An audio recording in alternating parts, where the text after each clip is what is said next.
Whether it's hanging half 100 on them at Owen Field or the run rules on the diamond at Love's Field, we're giving you the breakdowns, the bets, and the hot takes from the perspective of two former OU Athletics employees. You're listening to the Mainline Podcast with Tyler Burton and Adam Jacquez. Let's go! Let's go! Go!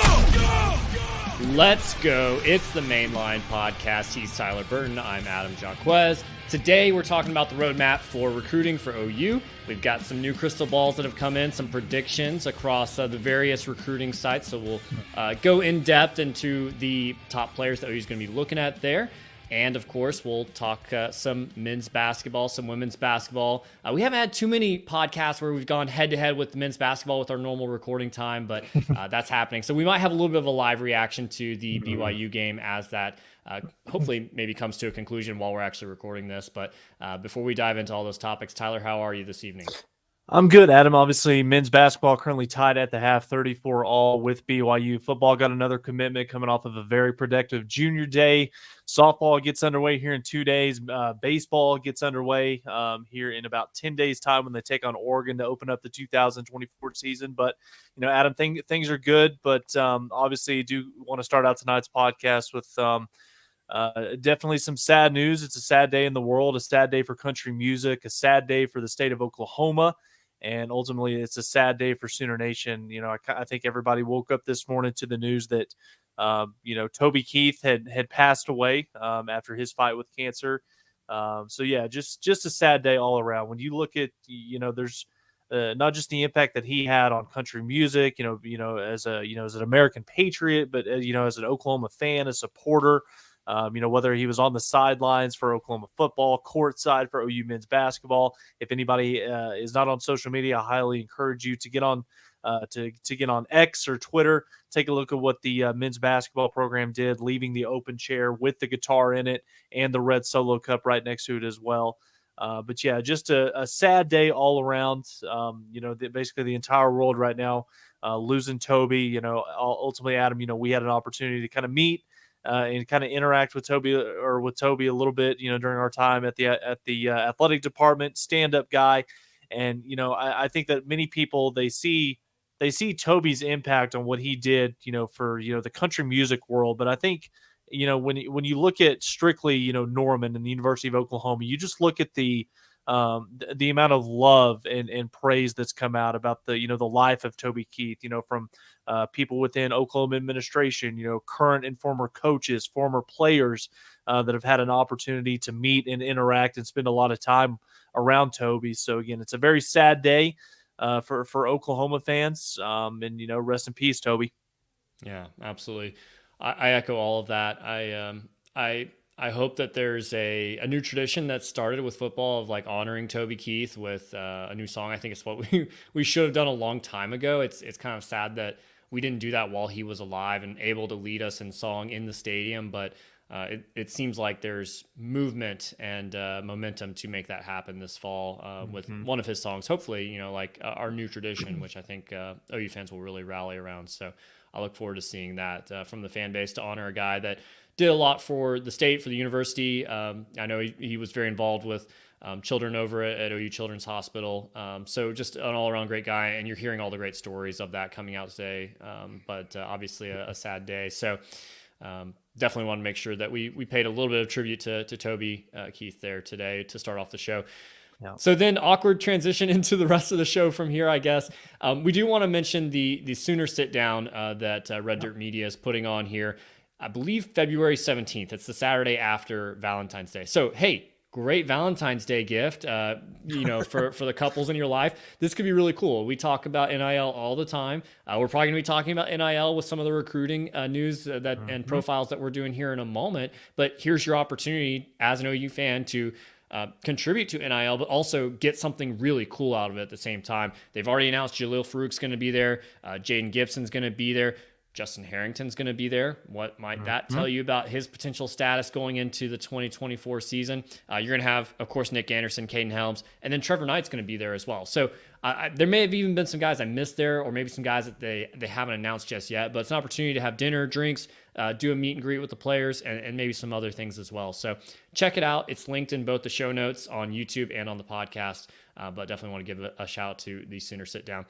Tyler, let's talk a little bit about recruiting here, because we've just got a whole bunch of crystal balls for one individual 5-star player in Jonah Williams, and it looks like potentially he could be the next commitment for Oklahoma. Yeah, I mean, I know that would make a lot of Oklahoma fans, a lot of Oklahoma's coaching staff extremely happy. You're talking about, what would end up being the third straight year that Oklahoma, reaches in onto the defensive side of the football and pulls in a 5-star. So you talk about Peyton Bowen, you talk about David Stone, Jonah Williams would be just the next guy. Brent Venables making this a habit as he transforms Oklahoma's defensive side of the football when it comes to recruiting. But yeah, this would be huge. I mean, ultimately, anytime that you get some of the key guys that are in the media space that cover recruiting for a living, like your Josh McCuishins, some of the other guys, both on Rivals, On 3, and 247 Sports, then ultimately Oklahoma's doing something right. They're pushing the right buttons. We know that that the baseball staff has gone a long way, and ultimately this kid who, he wants to be a two-way athlete at the next level. So they're pushing all the right buttons right now, and you just ultimately hope that with a kid like this, Adam, that is as highly touted as Jonah Williams is, a 6'3", 200+ pound, safety, this is a type of recruitment that's a top 15 guy in the country. And, regardless of how well you might feel that you currently sit with this kid, in the with your standing, getting him to join your football program, this is ultimately going to be a recruitment that goes all the way to National Signing Day, because anytime that you're a top 2 or 3, safety in the country, then, make no mistake about it, the Alabamas, Georgias, Ohio States, there's going to be no backing off just because they think that one program kind of has a little bit of a leg up right now with this kid's recruitment. But you're talking about a guy that could come in and would probably be the next closest thing to an Isaiah Simmons that Brent Venables has had. So coming into, what's going to be his third season, running Oklahoma's defense, if you're able to pull in a guy like Jonah Williams, coming in from day one is going to have the opportunity, not just from a mindset, being able to, have such a high football IQ, but he already has all the physical tools. He comes in, he's day one ready, and he's just now going into his senior year of playing football. So if there's a number one target right now for Oklahoma fans, it's got to be Jonah Williams. We talked 2 weeks ago with Parker Thune from Rivals, OUinsider.com, and he mentioned that Kobe Sellers was probably the most likely next commit. We actually got one from Ryan Foji, who we'll talk about here in a second. But it seems like Jonah Williams may be potentially passing the timeline of even Kobe Sellers, and maybe we could see Jonah Williams committing here very shortly. But again, like you mentioned, this is something that, although it does feel like OU's way out in front. I mean, he's obviously got a lot of crystal balls in there, so you have to think that he's very strongly considering committing to OU publicly. But so there is some distance between OU and anyone else, but you definitely, I agree with you there, that it is going to be something where you battle all the way to the end, because he's the type of player that no one's going to let up on, the same way that OU never let up on Peyton Bowen. And speaking of Peyton Bowen, there's a guy that now you have 2 straight classes of getting 5 stars. You mentioned this, hasn't happened in a really long time that OU's gotten 3 straight classes with 5 stars on the defensive side of the ball. I put this out on Twitter. Not very many people were brave enough to even guess or answer who that might have happened to previously. I'll give you the range. I think one of these will be very, very easy for you to guess, Tyler, but I'm curious if you know any of these other names. 2001 through 2003, OU got back-to-back classes with a 5-star on the defensive side of the ball. Can you name any of them? Ooh, 2001 to 2003. One of them I think is fairly obvious. The other 2, pretty tough. You're going to have to help me out here, because the ones that I'm thinking about, these were pre-Bob Stoops, kind of the John Blake 1999 class, or maybe the first class that Bob Stoops brought on campus. My first thought was Roy Williams, but he was already on campus there. Yeah.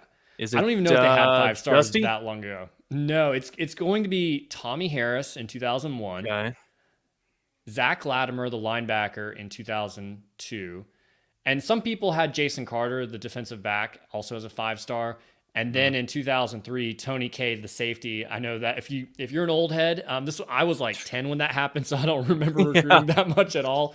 But some people probably watching or listening will remember that name as a guy that had, everyone had very high hopes for and didn't necessarily pan out the way things are going. But I think that speaks quite a bit to the way this defense is trending and the way OU's turning things around with some of these really, really elite guys. And then there's a whole plethora of extremely high 4-stars, top 150, top 250 type of guys. So the talent level is changing dramatically in front of our eyes. And so we all know that defense is changing, but I think this is just one easy way to look at that and go, okay, if OU can close the deal with Jonah Williams, like that's something really tangible to grasp onto because there's rankings on that. It's not just, performance on the field, which we did see improvement on, but it's still an unfinished product there. So I think you like that.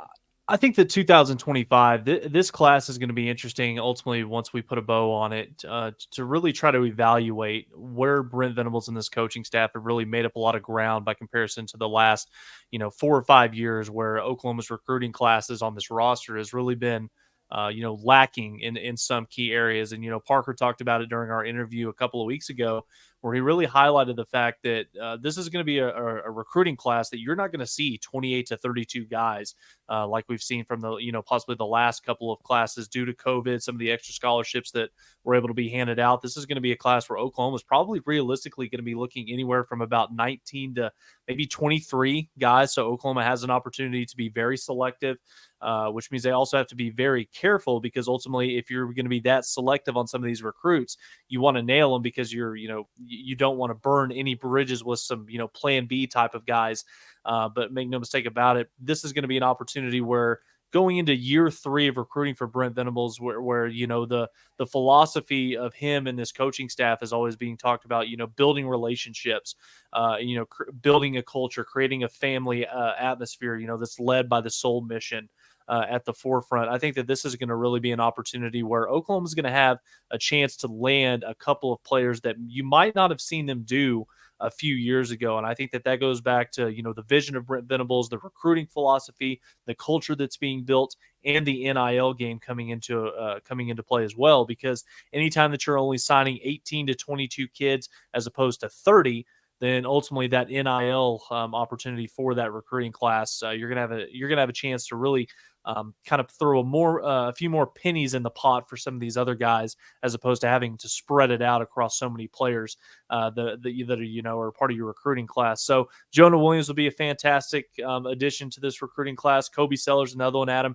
like you alluded to, you briefly mentioned, really good tight relationship with Jay Valai.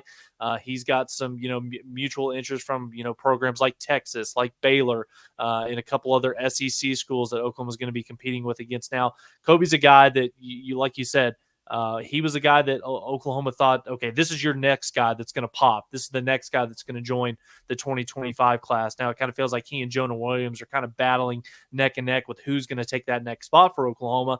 But it's just so refreshing to talk about elite level guys in the secondary. And that's, you got to give a lot of credit to Jay Valai, to Brandon Hall, to Brent, and now Zach Alley, who's going to have a huge hand in this as well, to the huge turnaround and how that Oklahoma safety recruiting has gone from being a liability to being a real strength of this coaching staff as they continue to upgrade the talent on this roster in the back end of that defense. Kobe, a guy that you see if you're watching on YouTube, is played a lot of quarterback in high school. I believe, I don't know if he'll continue to do that in his final year there, but he's a guy that obviously has a lot of skills, and we'll see, different guys throughout these highlights that are playing different sports. I think that says a lot about their abilities as an athlete. I think that's something those coaches are looking for quite a bit. But Kobe's another one of those guys that, he's a top 150 cornerback in pretty much every recruiting service you look at, except for Rivals. Everywhere else, he's top 150 there. So that's just you're adding guys like that constantly. So you really are building that competitive depth where you're going to look at this cornerback room in a year and you're going to go, okay, Makari Vickers might be the starter, backed up by former top 150 Jacoby Johnson, backed up by former top 150 Kobe Sellers. And the depth there is just going to be pretty crazy. And with Sellers, I feel like it's kind of just a matter of when, not if. But you look at where he comes from, and same thing with Jonah Williams, two guys from the greater Houston area that I don't know if it's necessarily because of where A&M sits at this point, or if it's the fact that Brent Venables has a much better head start on relationships with these guys than anyone at A&M or maybe even potentially Texas. But Brent Venables is going down there and he's pulling some of the elite guys out of that Houston area, which has traditionally been a little bit of a struggle for OU. So you certainly love to see that. Yeah, absolutely. Let's transition to a guy that made it out of the weekend as the newest commit for Oklahoma's 2025 class, and that is three-star offensive lineman Ryan Foje out of Bridgeland over in Cypress, Texas. 6'5", 275 pounds, the 10th commit of this recruiting class, which is currently ranked in the top 10 right now, according to On3 rankings. Adam, I know he's a three-star, but when you've got the programs like a Texas and Oregon, Texas A&M, Tennessee, that have offered this kid, that are heavily recruiting him. Anytime that Bill Beanbo is able to pull out a guy like this from the greater Houston DFW area, this is a huge win for Oklahoma. And again, I know people, they see the three-star, they see that according to On3's rankings, he's ranked outside of the top 300. People automatically think, okay, well, three-star this is what we've grown to expect. But I just kind of want to remind fans, when you look at the track record of Bill Beanbaugh, he's some of his best recruits, some of his best guys that are playing in the NFL right now started out as three-stars, and they come to Oklahoma. They're developed, and this has an opportunity for Ryan to be the next guy. And my last little thing on this, Adam, with regards to, I see a lot of things on social media time and time again. We're talking about the lack of talent that Oklahoma is bringing in on the offensive line. You look at guys like Eugene Brooks, Eddie Pierre-Louis, Daniel Akinkumi.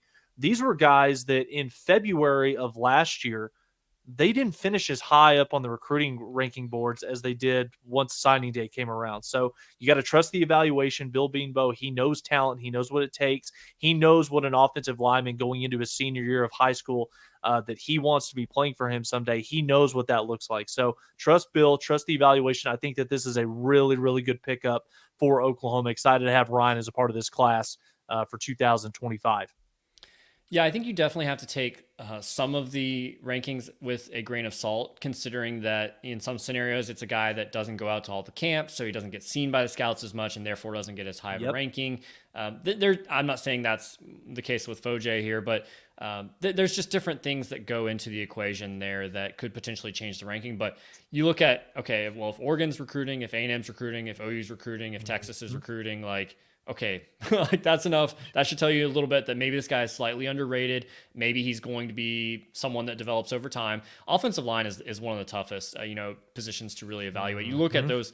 There's always an article every year that says, okay, here's what the hit rate is. If you're a 5-star player, then I'm making up numbers. You have like a 20% chance at the NFL. If you're a 4-star, you have a 10% chance, and 3-star, you have like a 1% chance. Something like that usually comes out every year, especially during the draft, during the Super Bowl, and so on and so forth. And so offensive line is probably the weakest position as far as correlation from star ranking to actually playing in the NFL.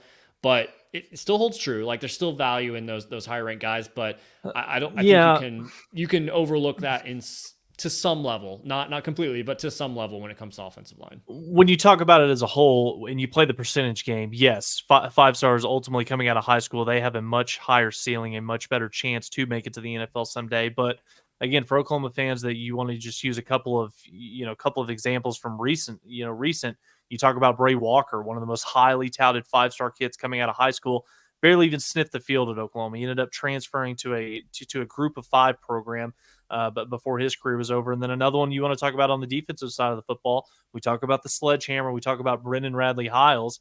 And again, stars don't always matter. Trust your coaches, trust the evaluations, trust the development of these guys once they get into a college strength and conditioning program with Jerry Schmidt, with their position coaches, and we'll see where it takes us from there. Adam, let's talk offensive tackle, because the two big names that are still out there for Bill Beanbo and for this Oklahoma recruiting class, they're still out there on the board, remaining uncommitted. And we're talking Lamont Rogers, we're talking Michael Fasusi. What can Oklahoma fans expect with these two guys? Yeah, Michael Fasusi, we're checking out him. He's front squatting 405 pounds. I think this is a little bit of an old video here, so I'm sure he's well past that for those watching on YouTube. But so just to be clear, with Ryan Foje, stars don't matter. With Michael Fasusi, stars absolutely matter. So this is a guy that's a 5-star. He's just down the road in Louisville from Oklahoma. He hasn't visited Oklahoma recently like Lamont Rogers or some of these other elite offensive linemen have. But by all accounts, it sounds like OU's still very much near the top of his list. And we'll see how long it takes him to commit. I don't think there's really any timeline out there as far as when people might expect that to take place. But he's a guy that I think you look at Foje's commitment and you go, okay, this guy visited for junior day and committed pretty quickly. Didn't wait for his edit, just put up some pictures, kind of old school almost in the way he committed. And I think that has a lot to do with a guy like Fasusi, who I think he kind of sees the writing on the wall of like, I got to get in, I got to make sure I'm a part of the same class with Fasusi. And maybe even Lamont Rogers, for example, there. And there's some other elite guys out there that we probably don't have time to cover today. We'll cover them on a future episode. But you look at the athleticism of a Fasusi or even a Lamont Rogers that we'll see here in a high school basketball game, throwing it down. I think he saw the writing on the wall and was like, hey, I got to make sure I've got my particular spot reserved before this class fills up with some really elite offensive linemen. Yeah, absolutely, Adam. You hit the nail on the head. I know that there's a lot of conversations going on by sources behind the scenes that think that Oklahoma stands in a really good position with both of these guys. And when you look at what Oklahoma did in the last class of 2024, when there was really one position group that was of key need that they had to absolutely blow it out of the water, and that was the defensive line group. So what do you do if you're Miguel Chavis and Todd Bates? You go out there and you get a David Stone, Jaden Jackson, Nigel Smith, Wyatt Gilmore, Danny Okoye.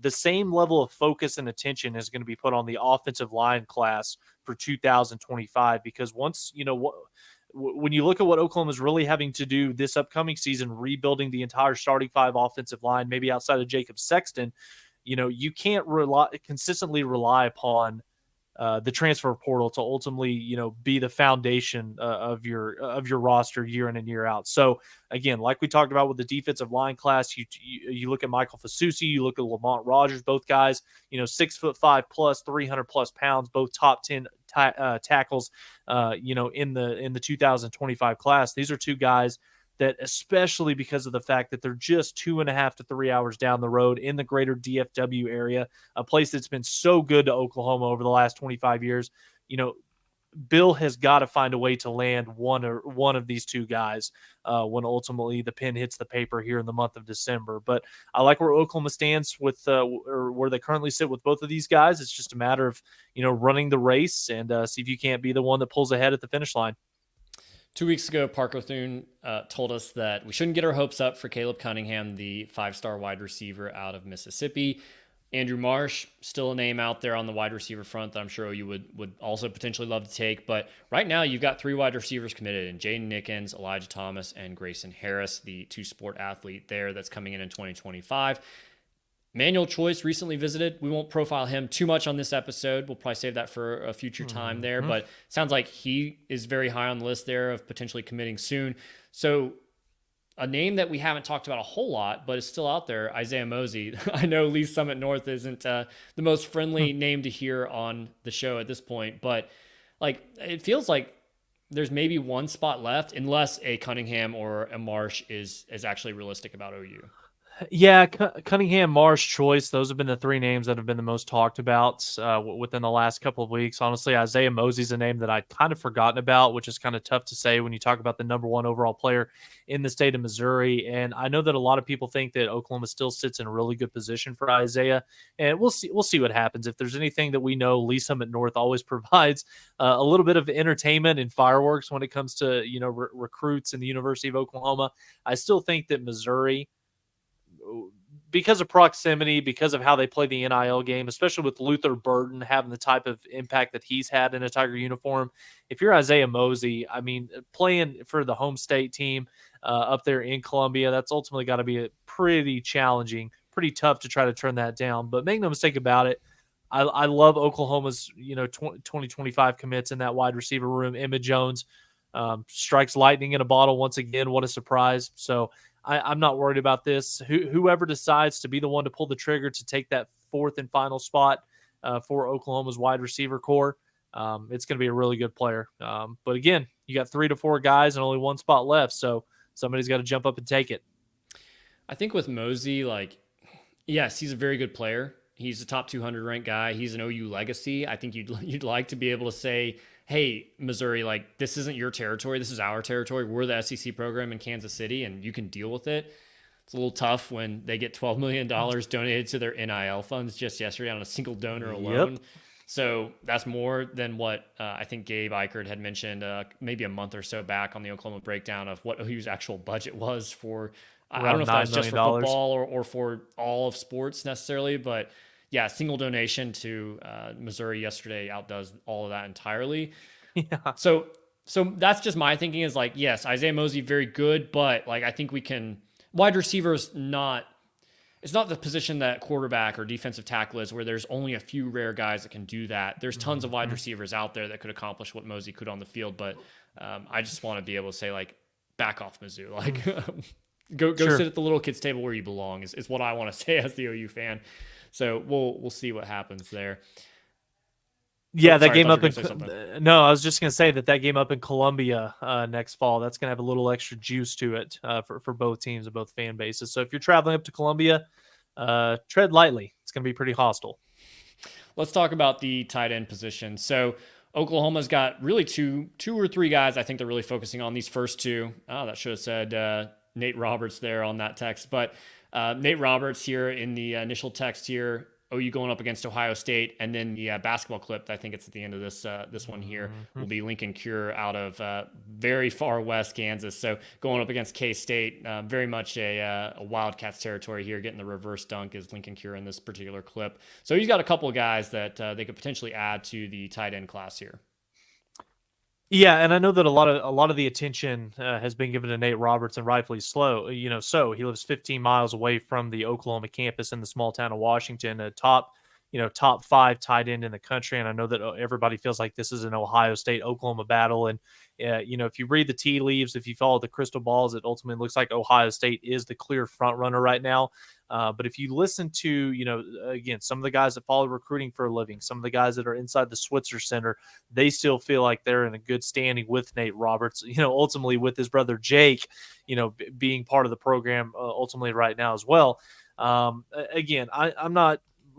Let's revisit this conversation here in about another 3 to 4 months, and we'll see where this is ultimately at once summer workouts are underway and we get into kind of the opening session of a fall camp. But Lincoln Cure ultimately, he's coming off of a visit to Oklahoma this past weekend for Junior Day. Kid out of Goodland, Kansas. He's currently ranked as the number 2 overall tight end in the country. Ultimately, when you look at this kid's frame, not as imposing, not of the same size and stature or as built as Nate Roberts is right now, but you look at this kid, you just go watch the tape. That's all I'm going to say. Go find this kid's huddle profile, watch his highlights from this past season. Probably the most athletic tight end that we've seen Oklahoma be a serious player in since Mark Andrews. Maybe Grant Calcaterra would be another one as well. Ultimately, he doesn't have the same size and build as a Nate Roberts or even a Devon Mitchell, but make no mistake about it. This kid has an opportunity to be a matchup nightmare. And Jerry Schmidt, ultimately, looking at this kid, you see the frame, you see the opportunity to where you could really pack on maybe 30, 40 pounds on this kid by the time he leaves Oklahoma. If Oklahoma is able to land either one of these guys, that's a huge win for Joe John Finley in this offense moving forward. Yeah, Lincoln Cure, a guy that is basically top 50 when you look at the consensus there, ranked 42nd on 3, 38th on 247. Yep. Rivals has him the lowest at 66. So this is an elite guy, especially when you look at, okay, where is he? He's way out in the middle of nowhere, Western Kansas. It's not like people are able to get out and see his games or that he's even playing necessarily like the highest level of competition out there. So I think that says a lot. And Danny Okoye is an example of that, a year ago, that I think he struggled to go up the rankings a little bit just because he was playing 2A ball for a homeschool association, which there's no shame in doing that because I played in homeschool league when I was growing up too. Much lesser competition, but not even close to 2A. But I think that says a lot that he's being noticed and he's way out in the middle of nowhere, Western Kansas. So he's definitely a guy that you would love to add to this particular class if you can beat out the Wildcats. Absolutely, and anytime that you're competing against the Wildcats or even the Jayhawks, for that matter, for an in-state kid, ultimately you've got your hands filled. But one of the things that Oklahoma does have working for him is Brent Venables and his relationships with high school coaches Oh in yeah. the state of Kansas. Because that's what Brent's background is. From his very early days growing up in the state of Kansas and coaching for Bill Snyder at K-State before he ultimately jumped ship to come coach under Bob. So Oklahoma, even though they are fighting an uphill battle going against the in-state school, I think Brent's got a couple tricks up his sleeve that we'll see how this thing plays out as we get closer to the fall. We're going to talk a lot more about recruiting here in the offseason. We kind of got away from that during the season because obviously there's games on the field, but Sure. there's a lot happening with recruiting here in the offseason. So we'll continue that conversation. That's just kind of the roadmap for now. Some of the top names that we wanted to make sure we profiled and highlighted, at least where they stood, and probably OU's top targets there. So let's transition a little bit here to women's basketball because they're absolutely on fire. They deserve their kudos, and we haven't spent enough time talking about them so far this season. So Jenny Baranczak's got this team playing well, beating OSU up in Stillwater right after being the number 2 team in the country. I don't care that their best player wasn't playing, and that, a game or two after beating a top 10 Texas program. So absolutely insane last couple of weeks for Jenny and the girls. Yeah, in terms of the short list of the hottest programs in the country right now for women's college basketball, Oklahoma is definitely near the top of this. The last 4 wins include 2 on the road against top 25 teams. You knock off the number 2 team in the country at the LNC, and then you come off of a road win in Stillwater, a game that was a very, very entertaining, very good to watch, going back and forth well late into the second half. So, again, this is a team that's 15-6. They started 6-0, Adam, and then they kind of went through a little bit of a rough patch, losing 5 of their next 6, but then Jenny was able to get the ship righted.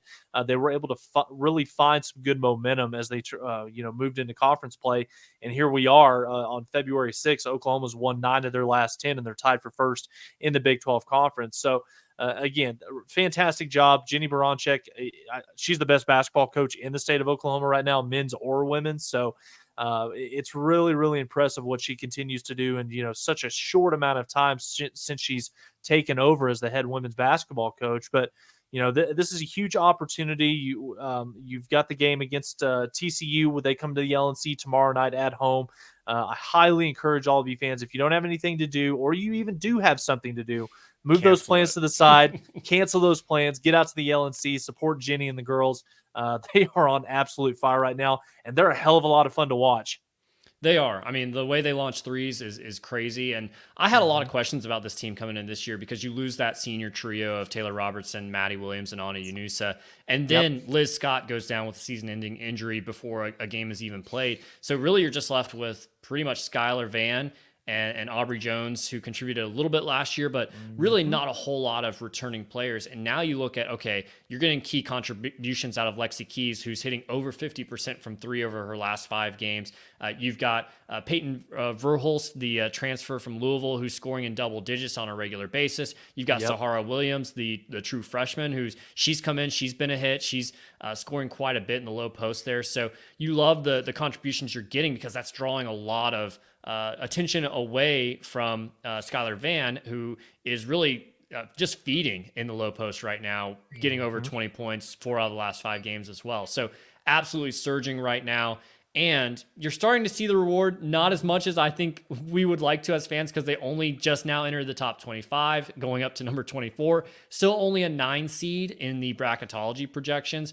And that's really because, you lose to Southern, that's really going to hurt you. And you don't have a whole lot of quality wins outside of K-State, Texas, and then beating Ole Miss way back in, I think, game 2 of the year. So there's not a whole lot of opportunities to continue to bolster that. Just got to beat all these teams that they really don't, if you're a top team, you don't have business losing to TCU or Oklahoma State when they return to Bedlam and Norman later on in the year. But so really it's, hey, a week from now, February 14th on Wednesday, it's the pink game. It's Baylor at home. That's going to be a huge opportunity for them to bolster their resume.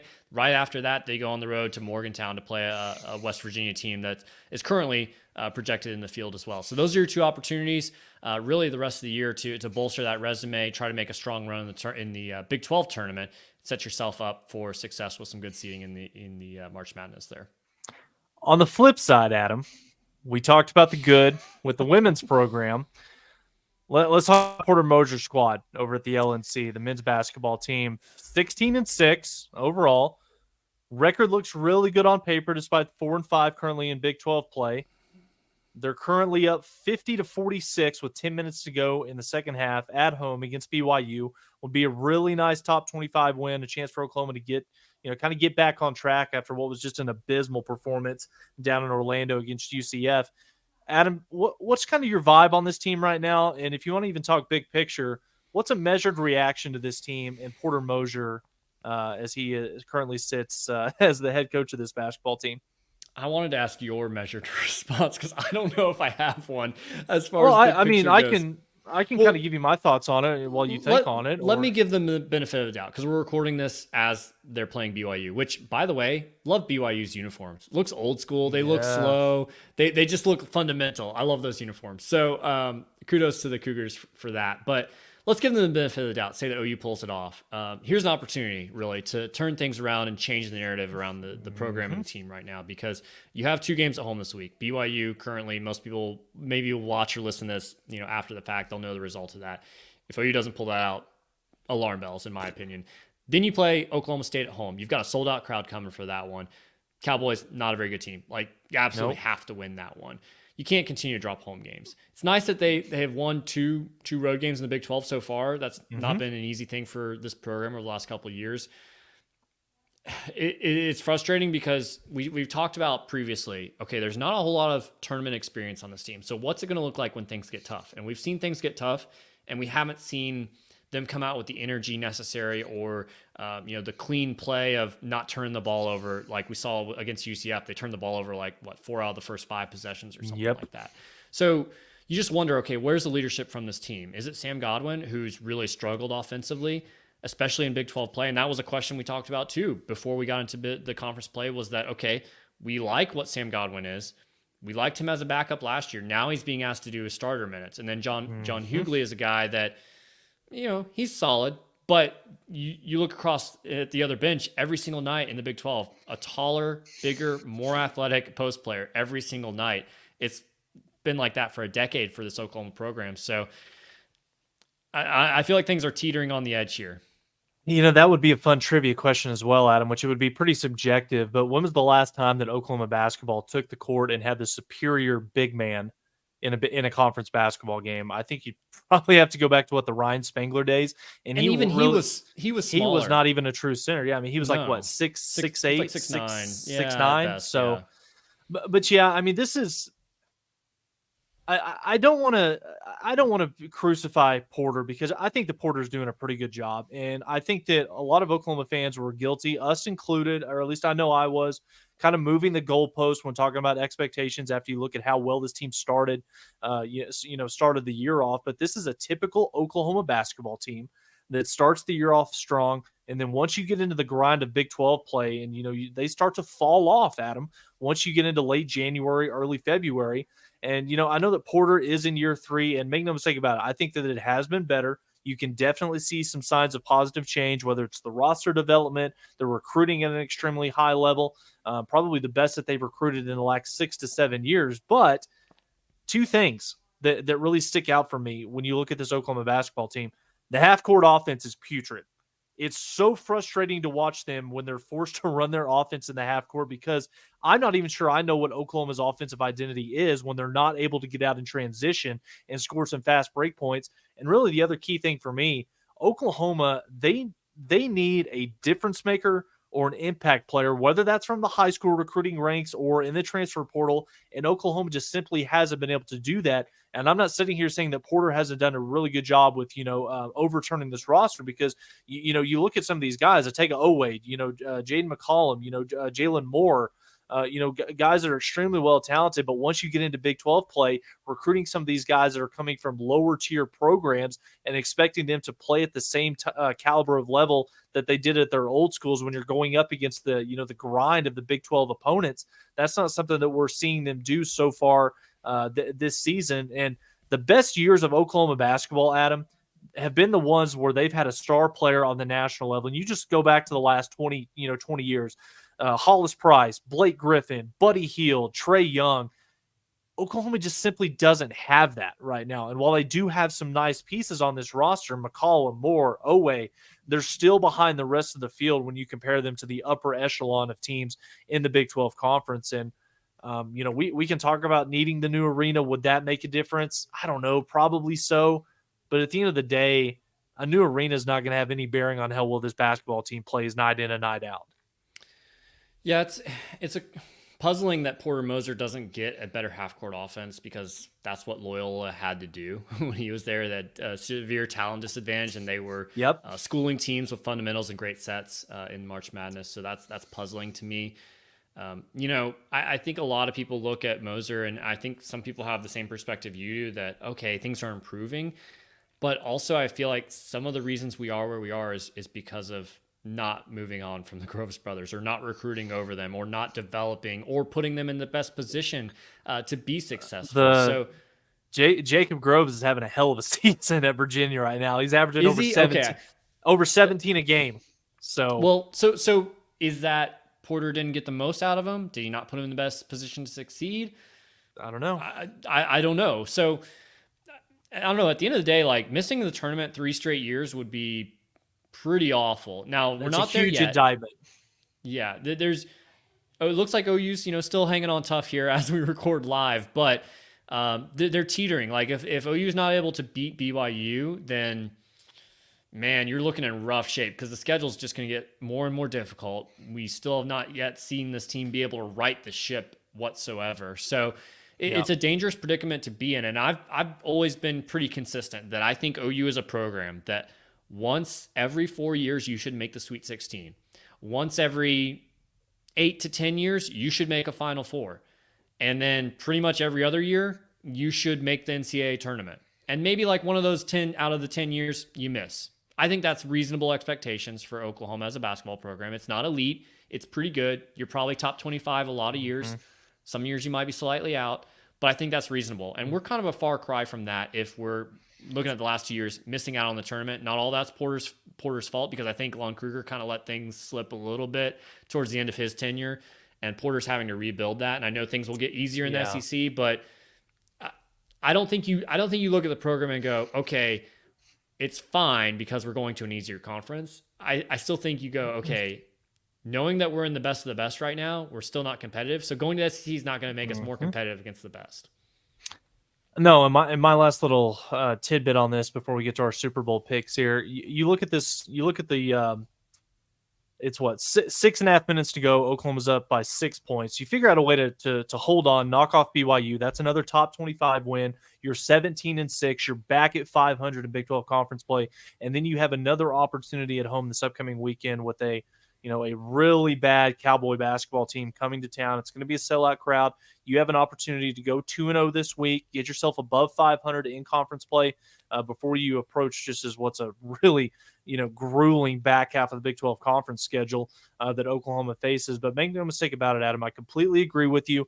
Oklahoma, at the bare minimum, should be one of the teams competing in the March Madness tournament each and every single year. And just because you're going to the SEC, and this is kind of the same with football, your expectations, I don't want to say that your expectations should change, because Oklahoma basketball should be better going into an inferior league like the SEC. I actually think that Oklahoma's brand of basketball, the way that they play stylistically this year, it actually shapes up better against some of the teams in the SEC compared to the Big 12.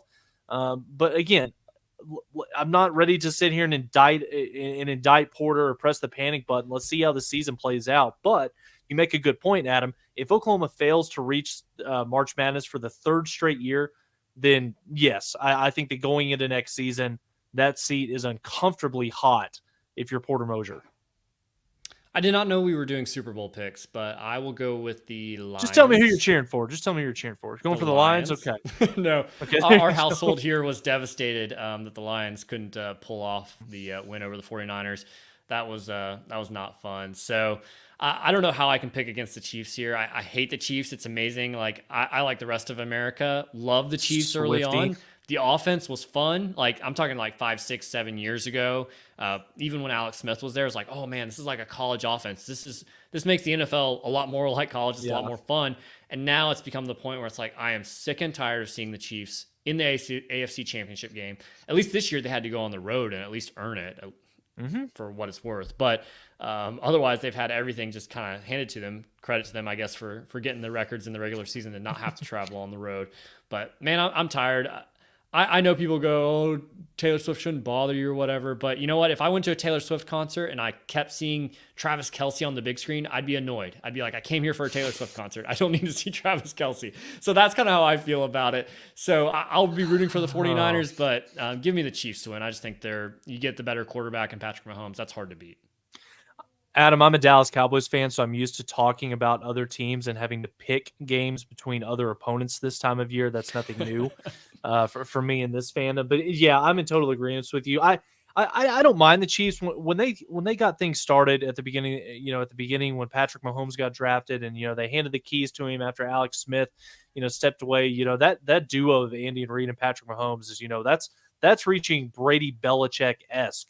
With some of the quarterback coach duos in the National Football League. But again, this doesn't have anything to do with the Chiefs. It's almost kind of the media's fault, which is a large portion of things wrong with this country right now. For the reason why there's Tell us more, Tyler. Yeah, we'll save that for another time. I don't want to get canceled on here. But yeah, the Taylor Swift frenzy that's going on right now, I don't put that on the Chiefs. I don't even put that on her. That's on the media. Yeah. Because viewership, it drives ratings. They accomplish their goal. We're sitting here talking about it on a podcast, in Oklahoma City and in Denver, Colorado. So they're clearly doing something right. But because of that, I want to see it come down. I want to see it crash and burn. So I'm going to be cheering for Brock Purdy, who never beat Oklahoma.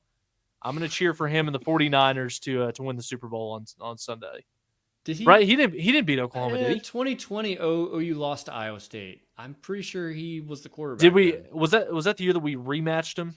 Yeah, and then Spencer Rattler got him back. Yeah, I'm pretty sure. Okay. Pretty sure he was the quarterback there. So at least 1-4 in his.